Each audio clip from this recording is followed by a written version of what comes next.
میں تیری نعمت کا شکر گزار کر وہ دن گزار دوں گا۔ یہ حضور پاک علیہ السلام کا طریقہ حیات تھا۔ اور ایک روز حضرت جبرائیل امین علیہ السلام بارگاہ رسالت میں حاضر ہوتے ہیں اور عرض کرتے ہیں ان اللہ یقرئک السلام، اے محبوب اللہ تعالیٰ آپ کے ذات پر سلامتی بھیجتا ہے۔ وَيَقُولُ لَكَ تُحِبُّ أَنْ أَجْعَلَ هَذَا الْجِبَالَ ذَهَبًا وَتَكُونُ مَعَكَ حَيْثُمَا كُنْتَ، اور اللہ پیغام دے رہا ہے محبوب اگر آپ پسند کرتے ہیں تو یہ پہاڑ سونے کا بنا دوں گا، اور آپ جہاں جائیں گے آپ کے ساتھ یہ چلتے جائیں گے۔ میرے حضور نے یہ جب اللہ تعالیٰ کا پیغام سنا تھوڑی دیر کے لیے اپنے سر کو جھکا لیا،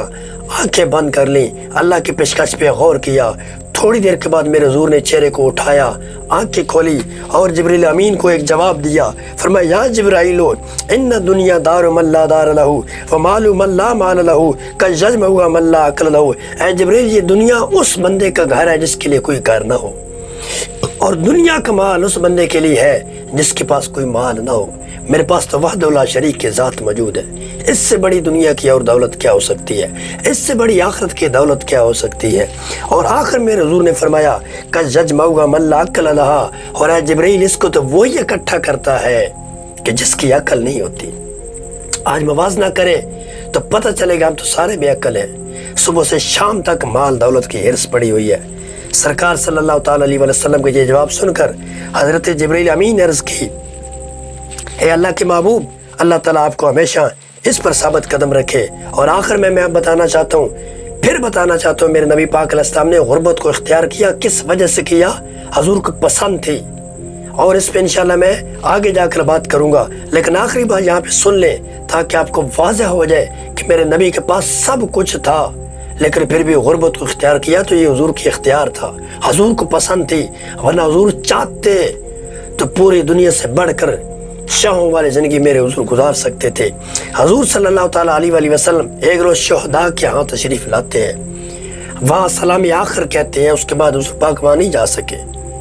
یہ آخری سلام تھا میرا آقا علیہ السلام کا، وہاں پہ الوداعی سلام کیا، وہاں دعائیں مغفرت کی۔ پھر حضور پاک علیہ السلام وہاں پہ تشریف لاتے ہیں، ممبر پر بیٹھتے ہیں، اپنے صحابہ کو کہتے ہیں صحابہ میں تمہارا پیشرو ہوں اور میں تم پر گواہی دوں گا، اور فرمایا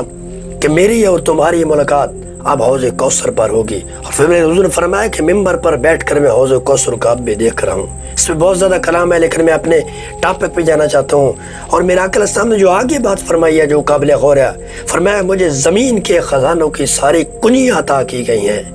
اب جس سے کنیاں دی جاتی ہیں کہ اس کے بعد خزانے نہیں ہوتے، تو گویا سارے خزانے میرے نبی کو ملے تھے،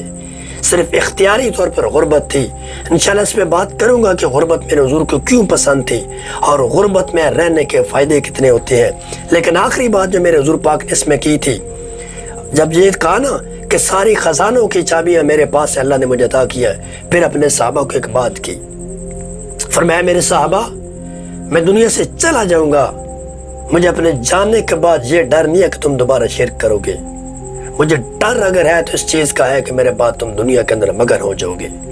اور جب دنیا کے اندر مگن ہو جاؤ گے اس وجہ سے تم ہلاک ہو جاؤ گے، کیونکہ تم سے پہلے قومیں بھی ساری اس وجہ سے ہلاک ہو گئی تھی۔ آج حالات دیکھ لیں، بجلی کے بل کتنے آ چکے ہیں کہ مائیں اپنے بچوں کے زیور بیچ رہی ہیں اور بجلی کے بل ادا کر رہی ہیں، باپ جس کی ضرورت ہے موٹر سائیکل بیچ کر اپنے بجلی کے بل پورے کر رہا ہے، گھر کی ضروریات والی چیز بیچ کر بجلی کے بل پوری کی جا رہے ہیں، دن بدن ٹیکس بڑھتے جا رہے ہیں، اور پھر بھی حال یہ ہے کہ ہم سوئی ہوئی ہیں، کبھی مالک کے دروازے پہ دستک نہیں دیتے۔ یہی تو میرے حضور نے فرمایا تھا تم ہلاک ہو جاؤ گے، اس سے بڑی ہلاکت کیا ہوتی ہے کہ کھانا سکون سے نہیں مل رہا، دوائیاں نہیں مل رہی، سکون سے جینا میسر نہیں ہے، قتل و غارت ہے، بے شرمی ہے، ڈاکہ ہے، بدکاری ہے، ہر طرح کا خوف مسلط ہے ہم پہ، اس سے بڑی ہلاکت کیا ہوتی ہے۔ اور وجہ میرے حضور نے بیان کر دی ہے، اس کی وجہ صرف یہ ہے کہ تم لوگ دیندار نہیں دنیا دار بن جاؤ گے، اور جب دنیا دار بن جاؤ گے تو اس وقت تم پہ ہلاکت مسلط ہو جائے گی۔ اور آج بھی وقت ہے اگر ہم پلٹ کر اپنے مالک کی برگاہ میں آ جائیں، آج بھی وقت ہے تعلیمات مصطفیٰ کے مطابق زندگی بسر کرنا شروع کر دیں، تو مالک اپنے خزانوں کے دروازے کھولے گا اور وہ خزانے برکت والے ہوں گے۔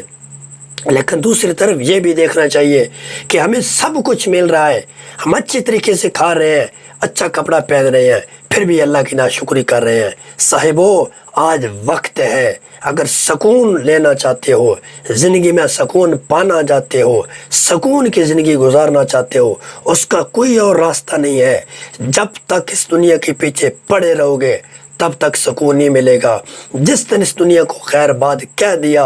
اور اللہ کے راہ کے مسافر بن گئے، پھر تمہاری دنیا بھی بن جائے گی اور آخرت بھی بن جائے گی۔